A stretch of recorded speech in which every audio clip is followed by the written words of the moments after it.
골로새서 3장 12절입니다. 그러므로 너희는 하나님의 택하신 거룩하고 사랑하신 자처럼 긍휼과 자비와 겸손과 온유와 오래 참음을 옷 입고 누가 네게 혐의가 있거든 서로 용납하여 피차 용서하되 주께서 너희를 용서하신 것과 같이 너희도 그리하고 이 모든 것 위에 사랑을 더하라. 이는 온전하게 내는 띠니라. 그리스도의 평강이 너희 마음을 주장하게 하라. 평강을 위하여 너희가 한 몸으로 부르심을 받았나니 또한 너희는 감사하는 자가 되라. 그리스도의 말씀이 너희 속에 풍성히 거하여 모든 지혜로 피차 가르치며 권면하고 시와 찬미와 신령한 노래를 부르며 마음의 감사함으로 하나님을 찬양하고 또 무엇을 하든지 말에나 일에나 다 주 예수의 이름으로 하고 그를 힘입어 하나님 아버지께 감사하라. 17절 말씀까지 드렸습니다. 우리 전 시간에 성도는 새 사람이 되었다. 옛 사람을 이제 다 벗어버린 새 사람이 되었다. 그런데 이제 우리가 먼저 번에도 말씀드렸다시피 육체를 가지고 있기 때문에 새 사람이 된 것을 잘 인식을 하지 못하고 살아가는 경우가 많이 있죠. 그러나 성경은 분명히 말합니다. 하나님의 성도로 부름을 받는 자들은 이제 새 옷을 입은 것이다. 새 사람이 된 것이다. 그래서 육체를 따라서 사는 것은 그것은 이제 아무 상관이 없는 일이 된 것이다. 그것이 무슨 우리를 변화시키거나 뭐 이렇게 우리의 그 나아갈 길을 바꾸거나 그런 역할을 하지 못한다. 더 이상. 그러면 새 사람, 이 새 사람은 창조하신 자의 형상, 하나님의 형상을 따라서 날로 새롭게 이렇게 변해가는 그런 사람이 바로 새 사람인데, 이 새 사람이 되었으니까 이제 거기에 맞도록 이제 행동을 해야죠. 새 사람에 맞도록 살아가야죠. 그래서 그것이 어떻게 사는 거냐? 12절에 나오는 것처럼 긍휼입니다. 새 사람이 계속 가져야 될 것, 긍휼, 자비, 겸손, 그 다음에 온유, 오래 참음. 이것으로 이제 옷을 찾고 입어야 된다. 그러니까 헛옷은 욕심, 시기, 미움, 질투, 이런 거죠. 회방. 이런 것은 옛사람이 입던 옷이죠. 옛사람이 입던 옷.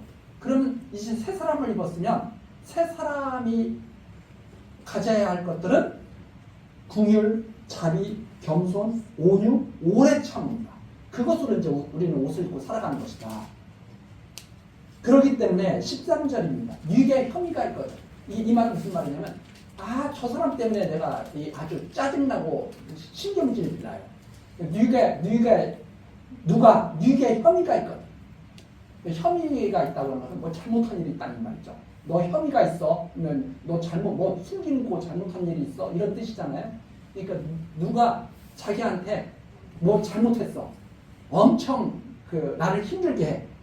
그러면 어떻게 해야 되느냐? 서로 용납하여 피차 용서해야 된다. 서로 용납해 그걸 받아들여야 된다. 그것을 없도록 만들려고 막 애를 쓰는 게 아니라 누가 혐의가 이렇게 딱 있으면 그것을 그래 너가 아직 이런 정도밖에 안 되는 걸 어떻게 하겠느냐 해가지고 받아들여 줄 수 있는 마음.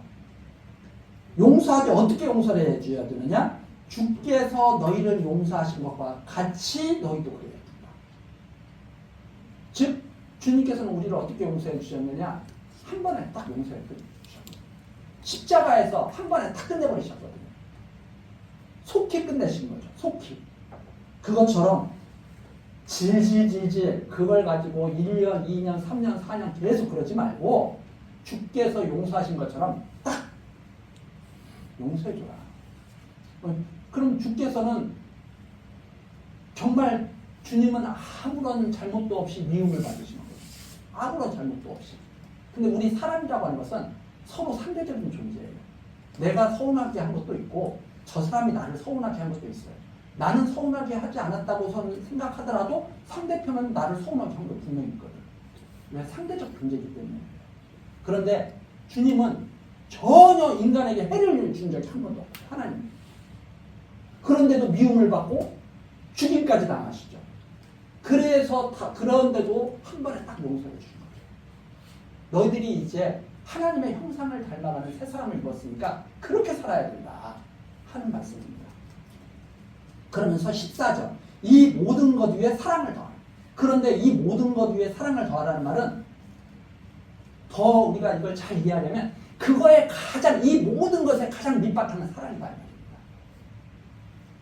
그러니까 뭘 하고 그 위에다 사랑을 더 지우는 게 아니고 가장 근본이 사랑이라는 마음을 갖고 있는 거예요. 그래서 모든 것 위에가 아니라 모든 것의 밑바탕에 사랑이 있어야 된다 하는 말입니다. 그래서 이것이 바로 온전하게 매는 띠가 되는 것이다. 그래서 즉 우리가 맨 옷을 입고 이건 지금 그러니까 옷 입는 걸로 지금 표현한 거예요. 옷을 갖다가 지금 다 입잖아요. 긍휼, 자비, 겸손, 온유, 오래 참음 다 옷을 입었어요. 그리고서 그 옷을 마무리를 딱 합니다. 그게 바로 띠잖아요. 옷을 딱 끈을 매는 거잖아요. 그게 사랑이라는 말이에요. 즉 사랑이 없으면 이 옷을 제대로 입을 수가 없다는 말입니다. 그래서 의미적으로 우리가 이 모든 일의 가장 밑바탕에는 사랑이 있는 것이다. 그러니까 사랑이 없으면 결국 긍휼도 없는 거고 자비도 없는 거고 겸손도 없는 거고 온유도 없는 거고 오래 참지도 못하는 거예요. 사랑이 없기 때문에. 그걸 우리들이 똑바로 이걸 통해서 이해를 해야 됩니다. 내가 왜 오래 참지 못하지? 너 사랑이 없기 때문에 그래. 그게 사실은 정확한 진단이죠. 근데 뭐 훈련을 받지 않아서 오래 참지 못하는 거예요. 이런 것은 잠시 잠깐 보이는 걸 가지고 말하는 거고 성경에서는 가장 근원적이고 기본적인 걸 말해주는 거죠. 그러면서 그것이 온전히 매는 옷을 그렇게 그것이 완전히 옷을 입는 것이다. 그 다음에 15절입니다. 그리스도의 평강이 너희 마음을 주장하게 하라. 평강을 위하여 너희가 한 몸으로 부르심을 받았나니 여기까지입니다.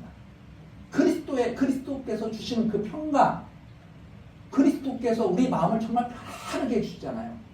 즉 우리가 죄인임에도 불구하고 구원받았다는 것을 알게 하시고 편하게 해주신다는 말입니다. 마치 그것처럼 너희 마음이 그것을 완전히 그것이 너희 마음을 차지하도록 하라. 주장하게 하라.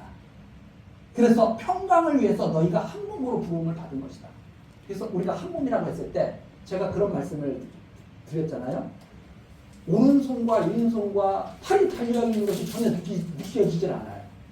우리가 어디 아프지 않을 때는 오른손이나 오른팔이 아프지 않을 때는 내가 팔이 달려있는 걸 보통 인식을 하지 못하고 살아요. 이게 평강이에요. 그러니까 평강이라고 하는 것은 그냥 아무렇지도 않은 거예요. 그런데 오른손이 아프기 시작하면 이게 이제 그때부터 이제 평강이 없어진 거죠. 근데 우리가 그리스도 안에서 부르심을 받은 것은 바로 그리스도 안에서 아무런 거침이 없이 살아가게 하시고 아무런 아픔이 없이 살아가게 하시고 그리스도께서 우리를 한 몸으로 부르는 그래서 여러 몸으로 부른 게 아니라 한 몸으로 부른다. 그럼 이걸 우리가 어떻게 해야 되느냐? 누가 불편하지 않도록 우리가 계속 배려를 해줘야 되는 거죠. 그렇죠? 한 몸이니까 이 오른팔이 아프면 이게 안 되잖아요. 그러면 교회 안에서도 누가 나 때문에 혹시 불편하지 않을까 항상 배려해 주는 마음. 그게 평강을 이루는 그리스도 안에서 평강을 이루는 그런 마음이죠. 그래서 우리가 이런 이게 바로 기독교인이거든요. 기독교인이라고 하는 것은 하나님을 바탕으로 하지 않으면 존재할 수 없습니다. 세상 도덕과 전혀 다른 차원의 말씀입니다. 세상 도덕은 하나님 없이도 다 도덕적인 삶을 산다고 주장하잖아요. 그런데 성경에서는 하나님 없이 너희가 무슨 평강을 이루고 너희가 무슨 오래 참고 너희가 무슨 겸손하고 그래. 그건 말도 안 되는 소리야. 이렇게 기독교의 말씀, 하나님의 말씀은 지금 전해주고 있는 거죠. 자, 그러면서 또한 너희는 그리고 너희가 또 감사하는 자가 되어야 된다. 감사하는 항상 마음속에 감사가 있어야 되죠. 그리스도의 말씀이 너희 속에 풍성히 거하여서 그리스도의 말씀이 이 우리를 주장하게 해요. 항상 말씀이 충만해서 이 말씀이 생각나고 이 말씀이 우리 안에서 계속 운동해야 돼요. 그래서 너희 속에 풍성히 가여 모든 지혜로 피차 가르치며 권면하고 앞에 나와 있는 것들을 계속 가르치고 권면해야 됩니다. 이게 그리스도의 말씀이 충만할 때 가능한 일이거든요. 그리고 시와 찬미와 신령한 노래를 부르며 마음의 감사함으로 하나님을 찬양하고, 그래서 결론이 어디에 이르게 되느냐? 하나님을 찬양하면서 사는 삶. 하나님을 찬양하면서 감사하며 사는 삶. 그래서 성도가 감사하는 마음, 평안, 하나님을 찬양하는 마음이 없이 미워하고 증오하고 이런 마음으로 한다면 그건 아직 갈 길이. 그러면서 17절입니다. 또 무엇을 하든지 말에나 일에나 다 주 예수의 이름으로 하고. 이게 하나님께서 하게 하시는 일이야. 주 예수의 이름으로 하고 그를 힘입어 하나님 아버지께 감사하라.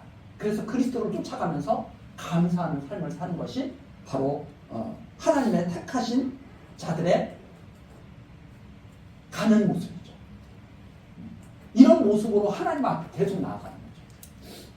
그러면서 18절서부터는 이제 그렇다면 더 구체적으로 이제 실질적으로 성도들이 가정생활을 어떻게 하고 사회생활을 어떻게 하고 자녀 교육은 어떻게 하고 부모 공경은 어떻게 하고 이런 것들을 자세하게 말해주는 것이 바로 18절이었어요. 그럼 이런 마음의 이런 마음을 가지고 아내들이 어떻게 살아야 되느냐? 18절입니다. 아내들아 남편에게 복종하라. 이는 주 안에서 마땅하니라. 그렇죠? 아내들은 마땅이라고 하는 것은 그것이 올바른 길이다. 그러면 여기 아내들이 그래서 지금 신시 교육을 받은 사람들이 이런 말들을 되게 싫어합니다. 남편에게 복종하라. 이게 무슨 소리야. 이 복종이라는 말 때문에 그러거든요. 근데 복종이라는 말을 우리가 하나님께 복종한다고 하는 것은 정말 아름답고 귀한 일이죠. 하나님께 복종하는 사람의 삶을 한번 생각해 보세요. 흠이 없겠죠. 근데 이 복종이라는 말이 마치 노예가 막 억지로 하는 것처럼 이런 인식을 가지고 이 단어를 보니까 그러거든요. 지금 우리식으로 말을 한다면 이런 거예요. 아내들아, 남편한테 항상 이렇게 말해줘야 돼. 나는 당신밖에 없어. 우리가 그러잖아요. 하나님밖에 없습니다. 우리 그렇게 신앙 고백하잖아요. 다른 우상들은 나한테 아무것도 아닙니다. 오직 하나님만이 참신이고 나는 하나님과 끝까지 함께 할 것입니다. 이게 복종이잖아요. 그런 것처럼 아내들은 항상 남편에게 이렇게 해줘야 됩니다. 나는 당신밖에 없어. 당신과 끝까지 함께 할 거야. 당신이 좋은 일이면 나도 좋아. 이런 마음으로 항상 살아야 된답니다. 그게 바로 마땅한 일이다. 이 말입니다. 그러면 남편은 어떻게 해야 되느냐? 19절에 나오죠. 남편들아 아내를 사랑하며 괴롭게 하지 말라. 아내를 사랑하며 괴롭게 하지 않는 것이 뭐냐면 이런 거예요. 자기 목숨을 다 바쳐서 아내를 사랑합니다. 아내를 위해서라면 목숨까지 바칠 수가 있어요. 그리고 정말 아내를 사랑한다면 이 아내가 가장 괴로울 때가 어떤 때냐면 남편의 사랑을 내가 받지 못한다고 생각합니다. 남편이 나를 무시해. 우리가 그런 감정을 아내들이 느낀다면 그것은 남편이 잘못하거든요. 저도 엄청나게 잘못하고 있는 사람 중에 하나인데 이게 점점 이런 말씀으로 이렇게 듣다 보니까 제가 어떤 마음이 드냐면 정말 사랑한다는 그것을 갖다가 느끼게 해주지 못하는 이 무능. 이게 참 정말 이게 나쁜 거구나. 그래서 우리가 하나님을 모르면 하나님이 나를 얼마나 사랑하시는지도 모르고 또 내가 정말 믿는 자가 아니면 내가 하나님을 사랑하지 않죠. 근데 내가 믿는 자면 하나님을 끔찍이 사랑할 거고 하나님이 나를 얼마나 사랑할 수 있는지도 확실하게 알게 될 거예요. 마치 그런 것처럼 아내와 남편들이 이 땅에서 이렇게 살면서 그 하나님을 생각해서 그렇게 변해가야 된다는 말입니다. 아내는 끔찍하게 남편을 위해야 되고 남편들은 끔찍하게 아내를 사랑해줘야 된다는 말이에요. 괴롭게 하는 일에 조금이라도 서운하게 하면 안 된다는 말이에요. 아내를. 그래서 모든 일에 아내를 먼저 사랑해야 돼요. 그 남자들이 특히 저도 그런 쪽의 사람이 하나인데 체면 때문에 다른 사람을 먼저 생각해줘요. 아내는 아랑곳하지 않고. 이게 잘못된 겁니다. 내 체면보다 아내 사랑하는 게 먼저죠. 그래서 그리스도께서 당신의 체면을 생각한다면 내가 하나님의 아들인데 내가 왜 십자가에 달려? 이럴 수 있잖아요. 아내를 신부된 교회를 너무나 사랑했기 때문에 그런 거 다 던지고 하나님의 뜻에 따라서 십자가에 달렸습니다.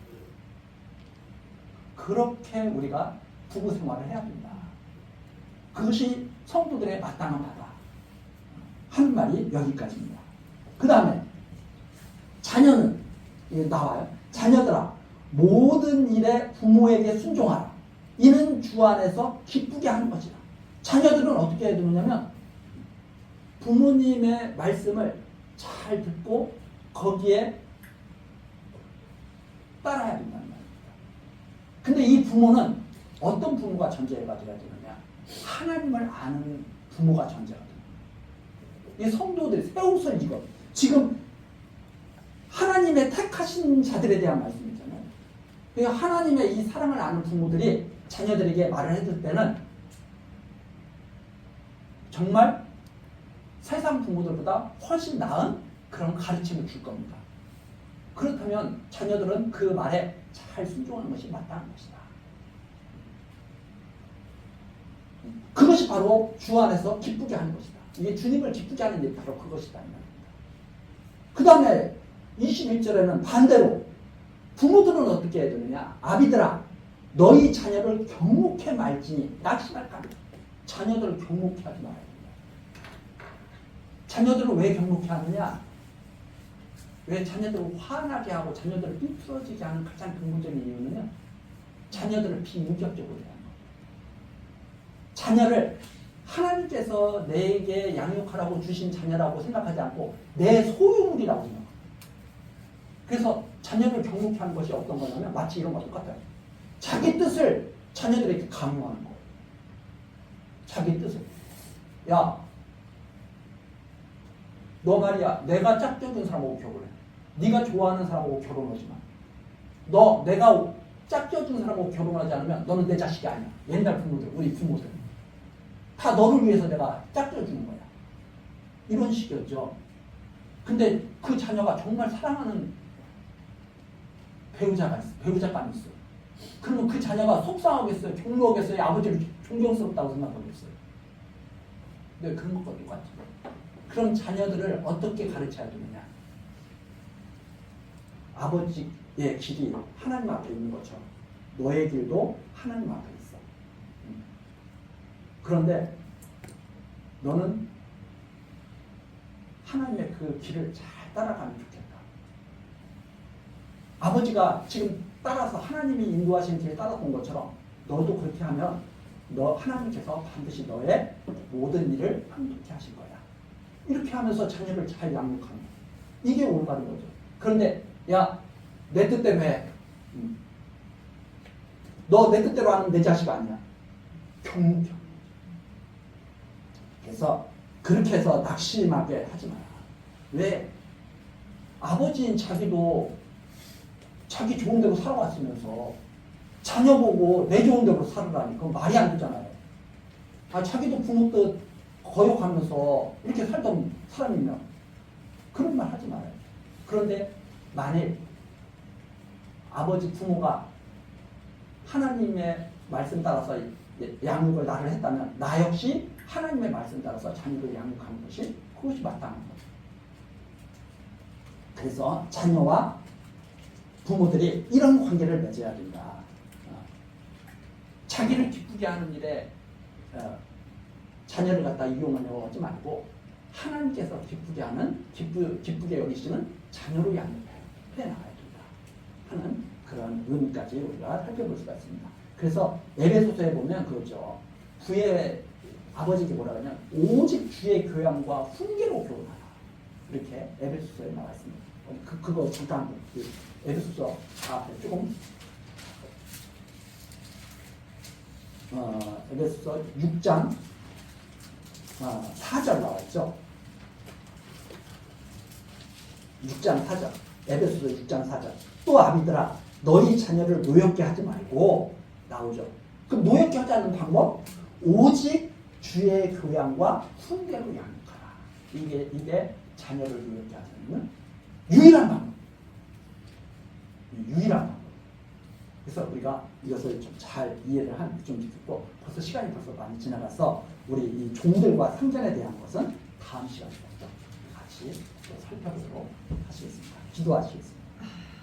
은혜로우신 하나님, 오늘도 우리들 교회학교로 모으시고 하나님의 정말 선하신 말씀으로 선하신 뜻으로 우리를 가르쳐 주시니 감사드립니다. 하나님, 우리들 하나님의 택하심을 입은 성도들로 세워졌습니다. 하나님께서 우리들의 모든 것들을 사랑으로 채우게 하시고 사랑 가운데서 정말 화평을 누리게 하시며 모든 일에 흠이 없도록 하나님 인도하여 주옵소서. 하나님께서 함께 하시고 승리하게 하실 것을 소원하고 예수 그리스도의 이름으로 기도드리옵나이다. 아멘.